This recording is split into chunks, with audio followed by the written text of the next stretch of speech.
Bem-vindos a mais uma análise visual. Hoje a gente vai fazer uma resenha do livro Helena, aquele romance super famoso do Machado de Assis, lançado lá em 1876. À primeira vista, sabe, a obra pode até parecer só mais um drama bem açucarado do século XIX. Mas como sempre acontece com Machado, tem muita coisa acontecendo por baixo dos panos. A gente vai mergulhar de cabeça nas entrelinhas para revelar o verdadeiro thriller psicológico, bem sombrio até, que se esconde debaixo dessa fachada de melodrama. Vamos desconstruir esse clássico juntos! Para estruturar nossa resenha de hoje, a gente vai passar por 5 pontos rapidinho. Primeiro, o romance folhetinesco. Depois, a chegada de Helena. Em seguida, o tabu do incesto. Aí a gente analisa as classes em conflito e, para fechar com chave de ouro, o gênio escondido. Bora lá? Entrando na nossa primeira sessão, número 1, o romance folhetinesco é o melodrama. É fascinante parar para pensar em como a sociedade daquela época recebeu esse livro logo de cara. Olha só, originalmente, Helena não nasceu assim, como um livro completo que a gente pega na estante. A história foi publicada primeiro como um folhetim, sabe? Uma história seriada no jornal O Globo, entre agosto e novembro de 1876. Pensa nisso como a novela das 8 daquela época. Foi escrito exatamente para prender a atenção e deixar todo mundo roendo as unhas pelo próximo capítulo. Esse formato, inclusive, é o auge daquela fase inicial, a fase romântica do Machado, muito antes dele virar o grande mestre do realismo que a gente conhece hoje. E tem um detalhe sensacional que revela demais sobre o autor. Anos depois, já consagradíssimo, o Machado de Assis escreveu uma advertência para as novas edições de Helena. E ele simplesmente se recusou a mudar o texto da juventude dele, que era mais leve, bem estilo novela mesmo. Ele mandou aquela frase genial: cada obra pertence ao seu tempo. Isso é uma âncora literária fantástica, né? Ele reconhecia totalmente a própria evolução, mas manteve a integridade do homem que ele era aos 37 anos. Foi um baita de um ato de generosidade literária, para dizer o mínimo. Bom, indo direto para a história, seção 2, a chegada de Helena. Tudo começa com aquele empurrãozinho inicial que vira a vida de uma família tradicional, super aristocrática, de pernas para o ar. O ritmo do negócio é frenético. Em abril de 1850, o todo-poderoso conselheiro Vale morre do nada, de uma apoplexia. Passam os dias, abrem o testamento dele e... pum! Uma bomba! Ele tinha uma filha fora do casamento, a Helena. Semanas depois, a garota chega na chácara da família e logo conquista o coração de todo mundo. Só que o grande problema começa quando o Estácio, que é o filho legítimo e, na teoria, meio-irmão dela, cai de amores pela moça. E meses depois, o mistério fica ainda mais tenso quando a gente descobre que a Helena anda fazendo umas visitas matinais bem secretas a uma casa humilde. O cenário do melodrama tá montadinho.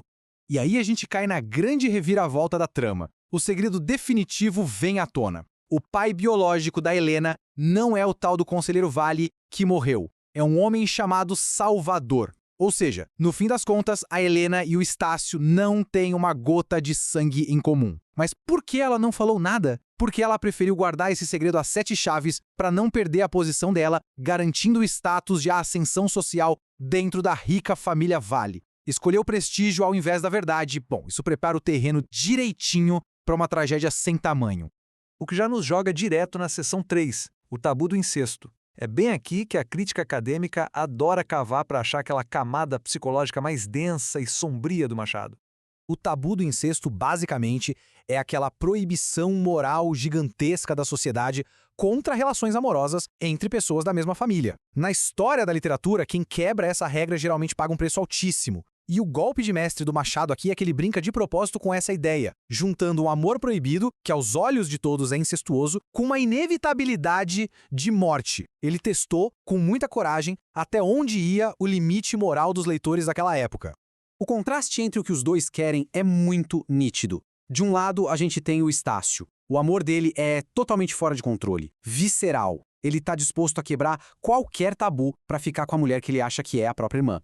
Do outro lado, tem a Helena. O amor dela é aquele negócio reprimido, calculadinho, que fica sempre em segundo plano. Por quê? Porque o grande objetivo dela, a ambição número 1, é se firmar na alta sociedade. Enquanto o Estácio largaria tudo, todos os privilégios, pelo romance, a Helena abre mão dos desejos mais íntimos em nome de status e estabilidade. Isso nos leva a uma conclusão dura. Mexeu com o tabu, a punição é a morte. Olha só, mesmo a gente sabendo que eles não eram irmãos biológicos, o simples fato de a Helena ter traído o acordo original da família e mantido aquela sombra do sentimento quase incestuoso no ar, pedia um castigo exagerado, sabe? Como consequência, a história entrega uma punição digna de melodrama mesmo. A Helena fica doente do nada e morre em questão de 7 dias. O peso do tabu é tão absurdo e implacável que nem mesmo descobrir a verdade liberta os personagens ou consegue salvá-los. Bora expandir um pouco a nossa visão na seção 4, Classes em Conflito. Chegou a hora de a gente puxar a cortina do romance trágico e dar uma olhada na dura crítica social que o Machado já estava desenhando ali nas entrelinhas. E aqui vai a pergunta de $1 milhão. Foi a Helena apenas uma vitiminhazinha romântica, arrastada por um destino cruel? A tendência de quem lê é bater o olho e ver ela só como uma mocinha sofredora e passiva. Mas, gente, uma leitura só um pouquinho mais atenta aos detalhes do texto sugere algo bem diferente. É a própria narrativa que entrega o jogo. Tem um trecho que diz o seguinte: mediante os seus recursos e muita paciência, arte e resignação, conseguia polir os ásperos, atrair os indiferentes e domar os hostis. Pensa numa descrição genial. Isso já responde à nossa pergunta, né? A Helena não tem nada de vítima boba. Ela tem uma profundidade enorme e escondida, usando virtudes totalmente calculadas e um talento bizarro para manipulação. Tudo isso só para garantir fincar de vez os pés na alta sociedade que a adotou. O Machado coloca no ringue, dentro da mesma casa, duas visões de mundo totalmente diferentes em rota de colisão. Num canto, temos a velha guarda dos valores aristocráticos na figura da tia Dona Úrsula e da super fútil Eugênia. O negócio delas é ficar de pernas pro ar, focar na beleza e manter o nome da família custe o que custa. No outro canto, em total contraste, a gente tem a Helena, que já chega encarnando a energia da nova classe média urbana. A menina tem o hábito da leitura, gosta de se sentir útil nas tarefas domésticas, tem um espírito super industrioso e valoriza o talento individual de cada um.